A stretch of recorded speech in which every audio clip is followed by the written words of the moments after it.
Okay, hey y'all, we are back today out here at Reloading an Outdoor Experience. I am Terry, and what we're going to be doing today is unboxing the new Goyojo GRS225RF. This is a real interesting scope. It's nice, well built.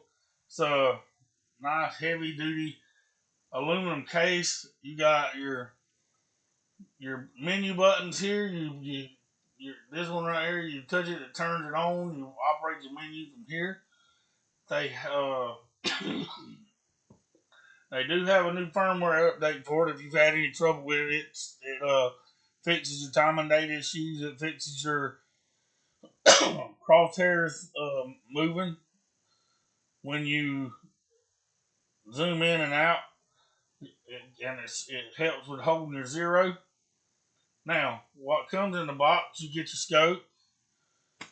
You get a nice heavy set of rings, as you can see right here. These are real good rings. Nice. Got the one nut for tightening them up on the thing. We're going to set this scope to the side for a moment. And we're going to go into this. And it comes in a really nice box. Everything's got thick foam all around it to keep it from getting messed up. Your box comes with your rings. You got your charger and your battery. That's basically, and your manual. That's what you get in the box when you get it. Now let's set this to the side. Close it all back up. This thing is extremely easy to navigate. It's really easy to set your zero. Or it's got the one shot zero for thermal. It's got the one shot zero for day mode.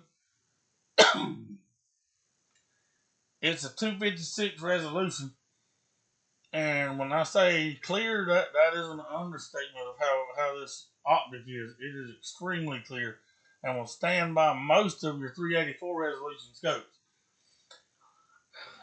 It has a optical focus and a focus on this end. It's also equipped with a laser rangefinder. As you can see here, that's what this is. That's your laser rangefinder. And it's got a solid lens cap. It's really tight, so you don't have to worry about it falling off or going anywhere. It's just a really nice scope all in all. I had no problem zeroing it the first time, but when they came out with the update on it, it hasn't the new update to stop all that stuff. I have to reinstall it on my rifle one more time and re-zero it, which is that's not a big deal. It's not a problem. And what I'm fixing to do is set the box to the side. I'm gonna grab the rifle and we're gonna mount it back to the rifle real quick. And the next video that I do will be, you'll see where as I'm outside actually setting it or getting it set, because we're going to try to take out some coyotes hopefully in the next day or so. And I'm going to use this to get my footage with, I hope. And I'm going to show y'all the app too in a moment of how it'll show you where you can look in there at what your scope's doing. You can look at your videos. So hold on one second. And I'm going to grab the rifle and set it up here on the camera on the table so you can see it. We are going to mount this one to a Ruger 5.56. Nothing special. You're going to open your charger handle, make sure everything's good. Rifle's in safe. We're going to set it up here on the table. Back these cameras out just a little bit so you can see what we're doing. Pick this one up some. Turn it a little bit and you can see where we at with it.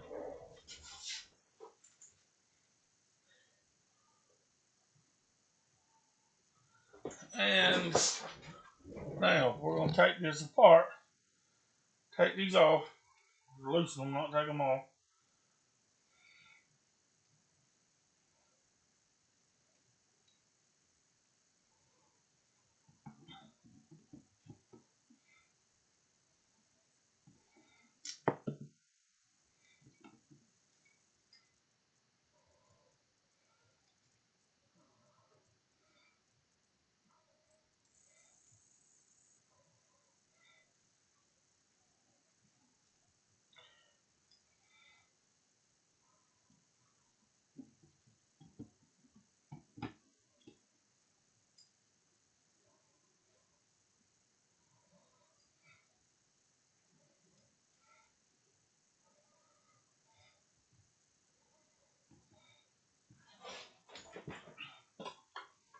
We're going to take this, and it's a 12mm socket, and we're going to just snug these down,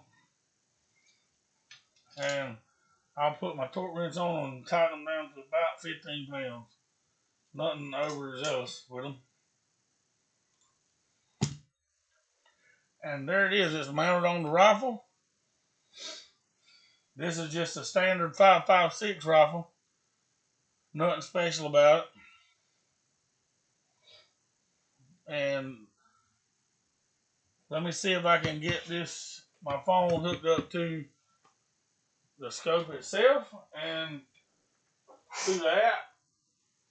And we will go into the app, and I'll bring this back over here where you can see me and my phone.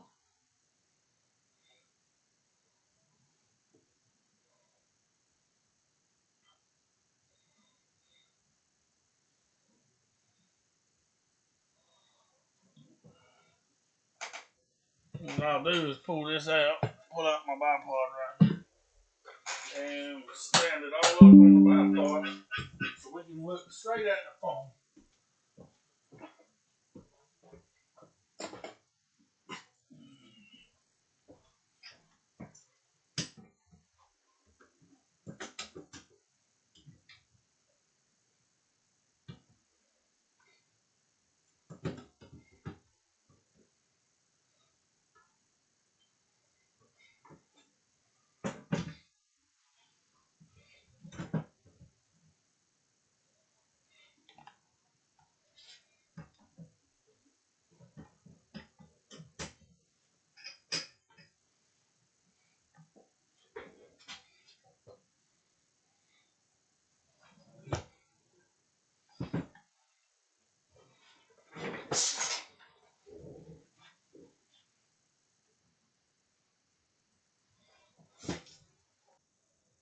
Alright, so now I've got my phone hooked up to the app, and you can actually see when I move the gun, it all moves on the screen.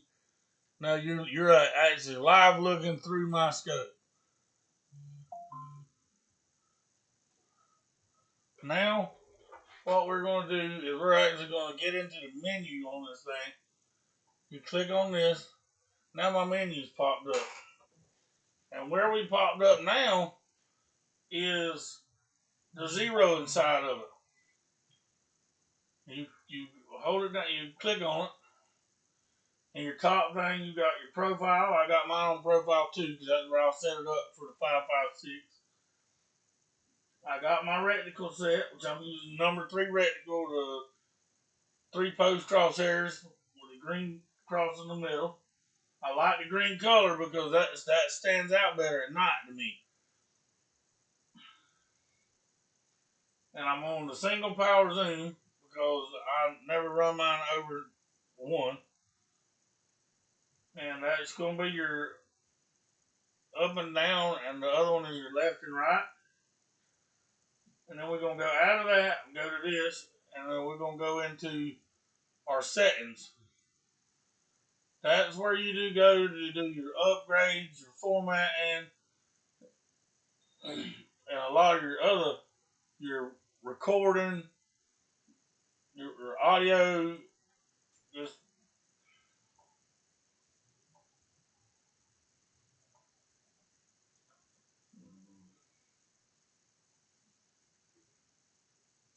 this is where you go for your image settings.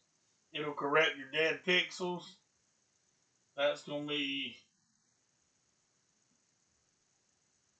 to put it back to your factory settings, your enhancing features, your screen brightness, your contrast.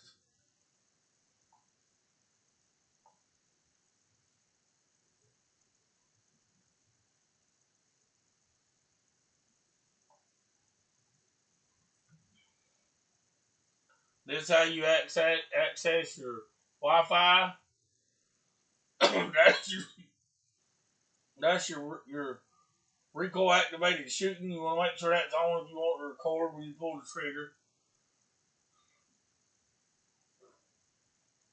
That's your screen brightness, your distance estimations. If you click on that, it puts a line in the bottom and it measures by the line.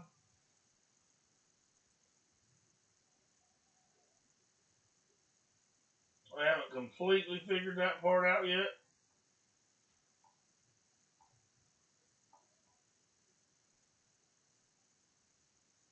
Then you got hot tracking, and what you do when you turn that on, now it's going to put a square on the hottest thing in the field or in the area where you're doing. As you can see, there's a heat lamp over there in our dog pen, and it's saying that that's the hottest thing over there in that area is that heat lamp. Now we're going to go back and turn that off because that's sometimes confusing to me.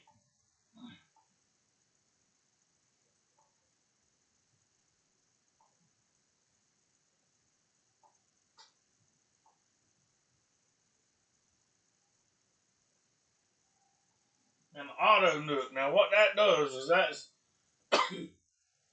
automatically refreshes your scope every time it ticks on.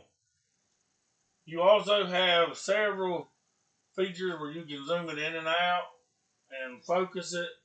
You get it crystal clear. I'm talking about, and as you can see how much that cleared that up right there, and you can play with this. That'll make it better.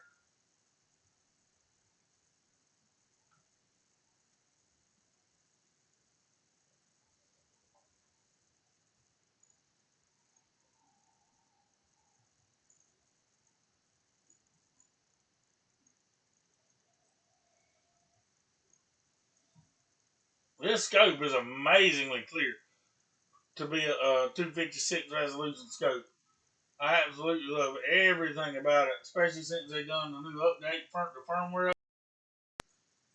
I can't wait to get it into the field and test it. Stay tuned, and I will have some more results on this tomorrow, probably, where I actually got out here,